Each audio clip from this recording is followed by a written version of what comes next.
Fortune Barishal DRO media cricket 2025-এর আজকের এই উদ্বোধনী অনুষ্ঠানে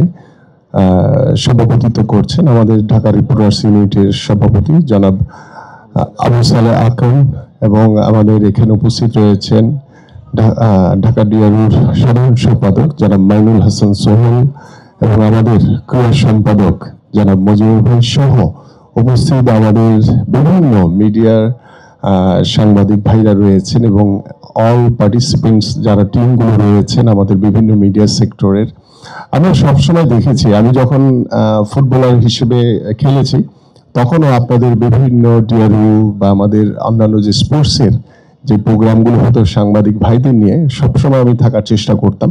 তো ইনশাল্লাহ যেহেতু আছি বর্তমানে, ভবিষ্যতে ইনশাল্লাহ আপনাদের পাশে থাকবো সবসময়। বাট আমি একটি কথা বলতে চাই, আমরা এই খেলাগুলোকে শুধু আনুষ্ঠানিকতার ভিতরেই যাতে না রাখি, আমি ভবিষ্যতে আল্লাহ যদি আমাদেরকে কবুল করে ইনশাল্লাহ ভবিষ্যতে আপনাদের এই মিডিয়া বা আপনারা যারা ক্রীড়া সাংবাদিক রয়েছেন, বিভিন্ন সেক্টরের সাংবাদিক রয়েছেন, সকলকে নিয়ে আমরা জাতীয় পর্যায়ের কোনো টুর্নামেন্ট করা যায় কিনা প্রতি বছর সেই ধরনের একটি চিন্তা ভাবনা নিয়ে আমরা ভবিষ্যতে কাজ করব, এবং সেটি অবশ্যই আপনাদের সাথে পরামর্শ করে আলোচনার মাধ্যমে ইনশাল্লাহ আমরা চাই যে সাংবাদিক ভাইরা লেখনীর মাধ্যমে সারা বাংলাদেশের প্রতিটি মানুষের কাছে পদ্মা সেতু, মেট্রো রেল এবং এলিভেটেড এক্সপ্রেসওয়ে নির্মাণের গর্বিত অংশীদার বসুন্ধরা সিমেন্ট, যে বাস্তবসম্মত যে তথ্যপাত্রগুলো প্রত্যেকটি ঘরে ঘরে পৌঁছে দেওয়ার জন্য অক্লান্ত পরিশ্রম করেন। আমিও চাই যে আপনাদের সেই পরিশ্রমকে সার্থক করার জন্য যাতে জাতীয় পর্যায়ে আপনাদের এই খেলাকে শুধু ক্রিকেট না, ফুটবল, অন্যান্য স্পোর্টস নিয়ে বিভিন্ন বাৎসরিক যে সময়গুলো আপনারা বিভিন্ন ইভেন্টের আয়োজন করেন, সেই আয়োজনগুলো যাতে আমরা জাতীয়ভাবে করতে পারি এই প্রত্যাশা রেখে ইনশাল্লাহ আমি আপনাদের সকলের প্রতি শুভকামনা রেখে করেছি। কারণ দীর্ঘদিন পরে ভারতকে নিজেদের মাটিতে হারানোর ভালো লাগাটাই আসলে অন্যরকম, এবং আমি মনে করি যে সারা বাংলাদেশের মানুষ যে উৎসাহ, যে উদ্দীপনা নিয়ে ভারতের সাথে যে বাংলাদেশের যে ম্যাচটি দেখেছে, উপভোগ করেছে, প্রতিটি সেকেন্ড মনে হয়েছে যে উপভোগ করার মতো অবস্থায় রয়েছিলাম আমরা সকলে। সো সেই জায়গা থেকে আমরা যদি একটু ম্যাচের দিকে তাকাই, আমার কাছে মনে হয়েছে যে দীর্ঘদিন পরে যে আমরা দেখেছি যে আমাদের যে কোচকে নিয়ে বিভিন্নভাবে অনেক সমালোচনা হয়েছে, অনেক আলোচনা হয়েছে। তো আমার কাছে মনে হয় যে গতকালকের ম্যাচটিতে কোচ তার যে সেরা একাদশকে তিনি যেভাবে গুছিয়ে মাঠে নামিয়েছেন, এবং প্রত্যেকটি সেক্টরে আমি বলবো যে গোলকিপার থেকে শুরু করে ডিফেন্স, মিডফিল্ড এবং অ্যাটাকিং জোনে যারা খেলেছেন তারা পর্যাপ্তভাবে তারা সর্বোচ্চ দিয়ে চেষ্টা করেছেন বাংলাদেশের জয়কে নিশ্চিত করার জন্য। তো আমার কাছে মনে হয়েছে যে স্ট্রাইকিং জোনে মোরসালিনের যে আগমন, এটি বাংলাদেশকে আরও অনেক দূর এগিয়ে নিয়ে যাবে বলে বিশ্বাস করি। কারণ আমি মোরসালিনকে খুব বেশি দিন খেলা দেখিনি, বাট মাঝখানে হয়তো একটা ইনসিডেন্টের কারণে একটা গ্যাপ ছিল, বাট মোরসালিনের মতো স্ট্রাইকার বাংলাদেশ দলে অত্যন্ত প্রয়োজন। কারণ আমরা যখন খেলেছি দেখা গেছে যে আমরা পুরো ম্যাচ খেলতাম, বাট আমরা স্কোরিং অ্যাবিলিটির অভাবে আমরা হয়তো বা ম্যাচ ভালোভাবে জিতে ফিরতে পারতাম না। তো সেই জায়গা থেকে গতকালকে যে রাকিবের যে থ্রু পাস যেটি দিল, এবং একটি কাউন্টার অ্যাটাক থেকে হঠাৎ করেই যে কাউন্টার অ্যাটাকে গোল করার যে বাংলাদেশের যে একটি অনেক দিন পর যে বাংলাদেশবাসীকে যে দেখালো, রাকিব যেভাবে থ্রু পাস দিয়ে মোরসালিন এত সুন্দর একটি টোকা দিয়ে যে গোল পোস্টে ভিতরে গোলটিকে প্রবেশ করালো, এবং ইন্ডিয়ার যে গোলকিপার তার দুই পায়ের ফাঁক দিয়ে বলটি চলে গেল। এটি আসলে একজন স্ট্রাইকারের দক্ষতা বলতে হবে, যে সেখানে কোনো হেজিটেট ফিল করে নাই, কোনো শাই ফিল করে নাই, কোনো ভয় কাজ করে নাই, খুব নির্বিঘ্নে মোরসালিন গোলটিকে। যে ওভারঅল যদি আমরা ম্যাচের যদি আলোচনা করি, হামজা চৌধুরী আসলে বাংলাদেশের ফুটবলকে নতুনভাবে এগিয়ে নিয়ে যাওয়ার জন্য একটি অনেক বড় ভূমিকা রাখছে প্রতিটি ম্যাচে। হয়তো আমরা কখনো জিতছি, কখনো ড্র করছি, কখনো হয়তো হেরে যাচ্ছি, বাট হামজা চৌধুরী এমন একজন খেলোয়াড় যিনি প্রয়োজনে গোল পোস্টে সামনে এসে গোলকিপিংয়ের দায়িত্ব পালন করছেন। সামটাইমস আমরা দেখছি যে ডিফেন্সকে সে হেল্প করছে, সামটাইমস সে মিডফিল্ডে থেকে সে স্ট্রাইকিং জোনে গিয়ে স্ট্রাইকারদেরকে সহযোগিতা করছে। সো বাংলাদেশের ফুটবলে বা বাংলাদেশের খেলার মাঠে যেখানেই আসলে ফুটবলটা থাকে, সেখানেই হামজা চৌধুরীর যে মনোযোগ বা তার যে সুদৃঢ় চিন্তা নিয়ে যে তিনি খেলছেন, সেটি আসলে আমার মনে হয় যে বাংলাদেশ ফুটবলকে আমরা যদি হামজা চৌধুরী কিংবা পাশাপাশি আমাদের রাকিব, ফাহিম বা আমাদের সামিদ সোম, আমাদের যে গোলকিপার মিতুল বা আমাদের তপু বর্মন থেকে শুরু করে একটা কম্প্যাক্ট ফুটবল আমার কাছে মনে হয়েছে যে বাংলাদেশ দল দীর্ঘদিন পরে প্রত্যেকটি সেক্টরে, এবং আপনি একটা জিনিস খেয়াল করেছেন মাঠে যে যেখানেই বল সেখানেই বাংলাদেশ দলের খেলোয়াড়রা কিন্তু অপোনেন্টের উপরে প্রেশারাইজ করেছে, মানে ইন্ডিয়াকে কিন্তু স্পেস দেয়নি খেলার জন্য। বাংলাদেশ ফুটবলে কিন্তু এই ধরনের খেলাটা আসলে বিরল আমি মনে করি। সো আমার মনে হয় যে দীর্ঘদিন পরে বাংলাদেশের মানুষ এবং বাংলাদেশের হয়ে যে সকল খেলোয়াড়রা মাঠে নেমেছেন, তারা যে 90 মিনিটস যে সংগ্রাম করেছেন, ফাইট করেছেন, সেটি কিন্তু আসলে আমার মনে হয় যে দেখার মতো ছিল, এবং সারা বাংলাদেশের মানুষ এই ম্যাচটিকে দীর্ঘদিন মনে রাখবে। এবং আপনারা যারা ক্রীড়া সাংবাদিক রয়েছেন, আপনারাও আপনাদের লেখনীর মাধ্যমে বলার মাধ্যমে সেটি জাতির সামনে তুলে ধরবেন। এবং আমার কাছে মনে হয় যে আমরা যে বিষয়টি বলছিলাম যে হামজা চৌধুরী কিন্তু দলের প্রয়োজনে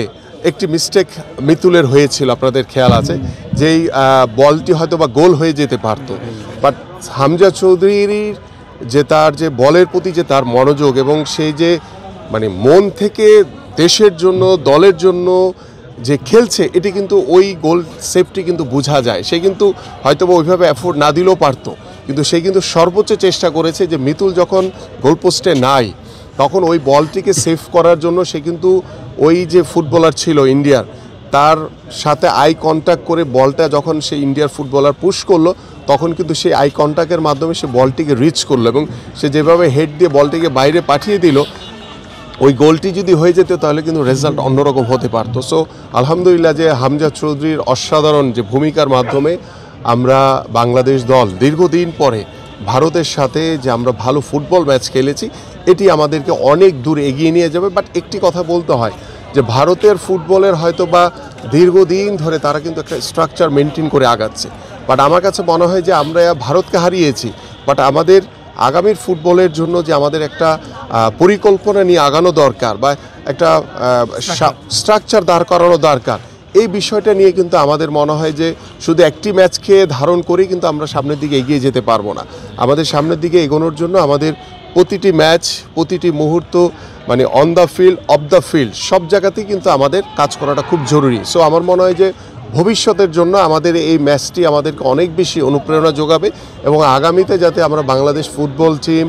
আমাদের আরও যারা ভালো ভালো খেলোয়াড় রয়েছেন তাদেরকে ইনক্লুডিং করে কিভাবে আমরা একটি কম্প্যাক্ট ফুটবলের মাধ্যমে যেভাবে আমরা ভারতকে হারিয়েছি, এই জয়টার ধারাবাহিকতা যাতে আমরা ধরে রাখতে পারি। আমরা যত বেশি ইন্টারন্যাশনাল ম্যাচ খেলবো আমাদের ভুল ত্রুটি হবে, কিন্তু সেই যত বেশি ইন্টারন্যাশনাল ম্যাচ খেলবো তত বেশি আমরা সামনের দিকে এগিয়ে যেতে পারবো। উন্মাদনা আবার শুরু হলো নতুন করে, সেই ক্ষেত্রে এই জয়টা কতটা বড় ভূমিকা রাখবে? আর যেহেতু ফলাফল না আসলে কিন্তু ফুটবল দর্শকরা কিন্তু আবার মুখ ফিরিয়ে নেবে ফুটবল থেকে, সেখানে আসলে জয়টা মানে কতটা ভূমিকা রাখবে দেশের ফুটবল উন্মাদনার বৃদ্ধি? আমি এক কথা যদি বলতে চাই যে বাংলাদেশের ফুটবল এবং বাংলাদেশের যারা ফুটবল প্রেমী মানুষ রয়েছেন, বাংলাদেশে স্টিল ফুটবল সবচেয়ে জনপ্রিয় খেলা। আপনি যদি শুধু ঢাকা না, সারা বাংলাদেশের প্রত্যেকটি প্রত্যন্ত অঞ্চলে যান, গ্রামে গঞ্জে যান, সেখানে মানুষের যে উপচে পড়া ভিড়, ফুটবলের প্রতি মানুষের যে ভালো লাগা, সেটা ভাষায় প্রকাশ করানো যাবে না। কিন্তু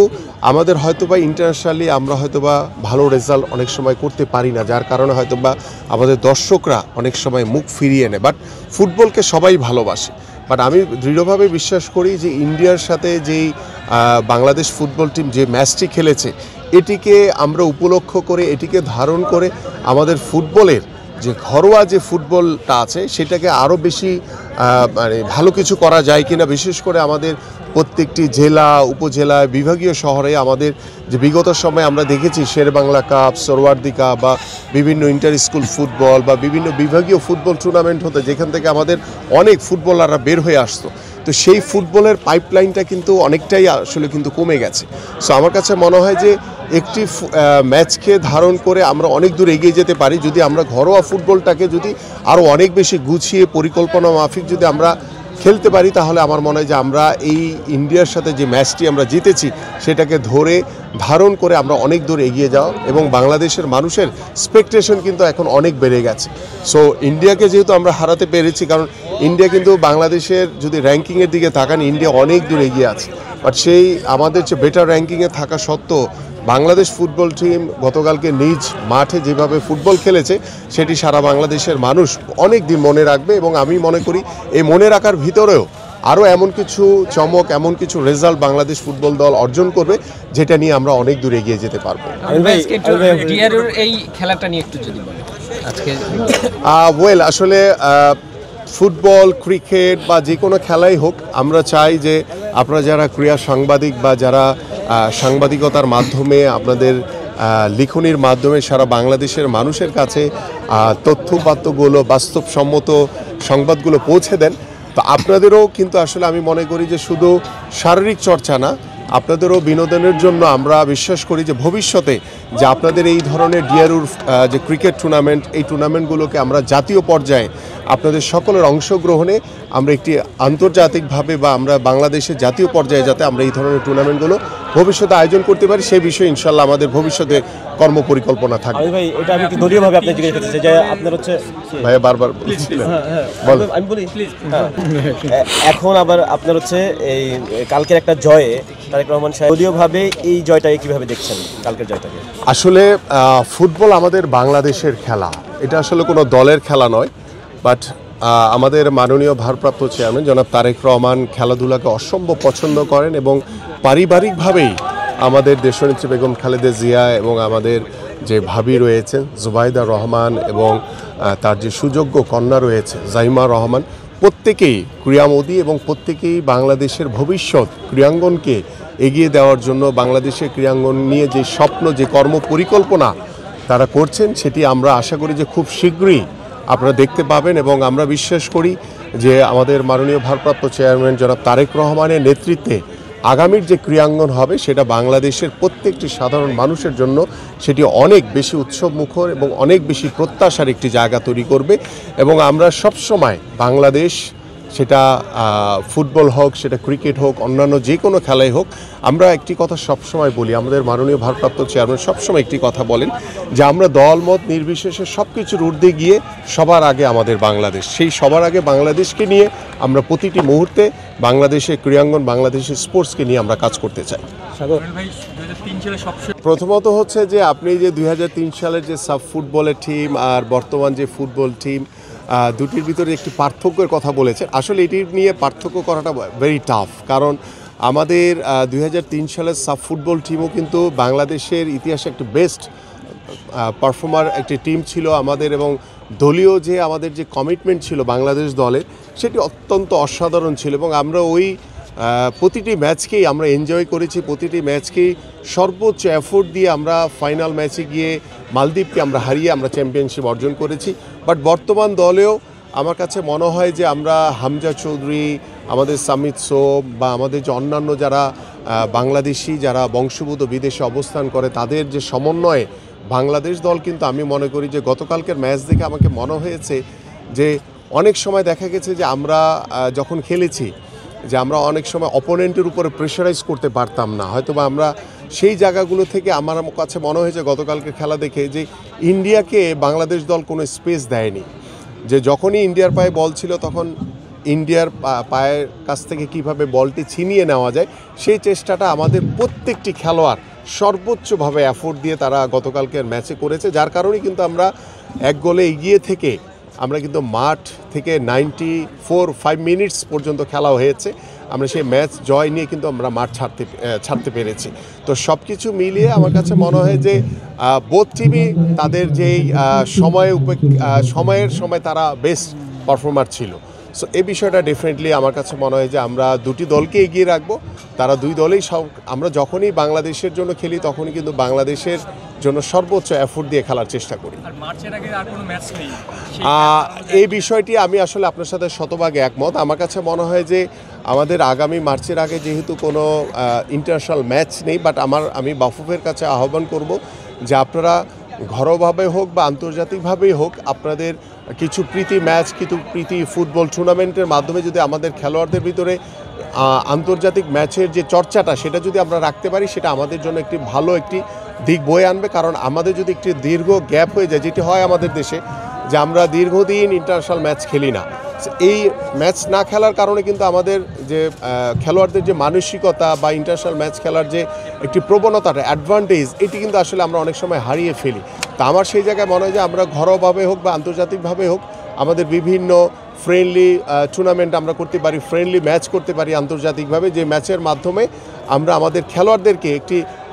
রানিং একটি চর্চার ভিতরে রাখতে পারবো। কারণ একটি গ্যাপ হয়ে গেলে সেটি আবার অনেক সময় আমরা খেয়ে হারিয়ে ফেলতে পারি। সো আই হোপ যে আমাদের বাফুফে যারা কর্মকর্তা রয়েছেন তারা নিশ্চয়ই এই বিষয়টি বিবেচনা করবেন।